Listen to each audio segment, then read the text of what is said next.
घर में तोहार नहीं रहबे हो, बाहर हम पिया चलबे हो, चलबे हो, चलबे हो। ए जी घर में तोहार नहीं रहबे हो, बाहर हम पिया चलबे हो। सुनिल तू बतिया हो ए राजा जी, करेली सासु गतिया हो ए सैया जी, करेली ननद गतिया हो।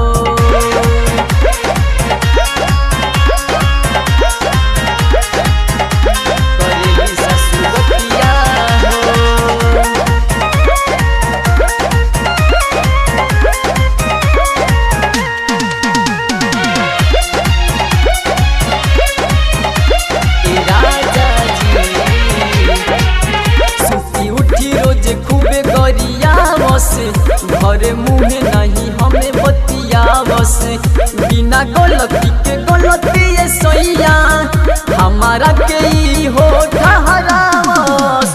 सुती उठी रोज खूबे गरिया बस, घर मुँह नहीं हमें बतिया बस। खा के जहर सुत जाई हो, नैना के रुके ना रोआई हो, बड़ी बस सतिया हो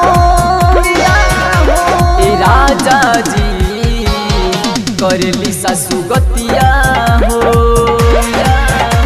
ए सैया जी, करेली ननद गतिया हो।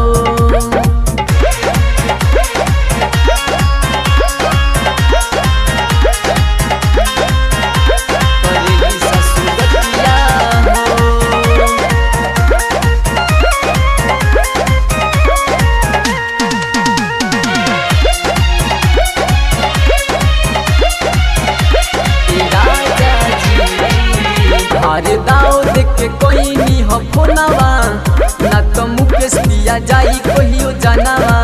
सीमा पार बसो सिल होई गई, बच्चन लइखे मोरे एक करमावा। अरे दाओ देख के कोई नहीं हो फोनवा, ना तो मुकेश पिया जाई कहियो जानवा।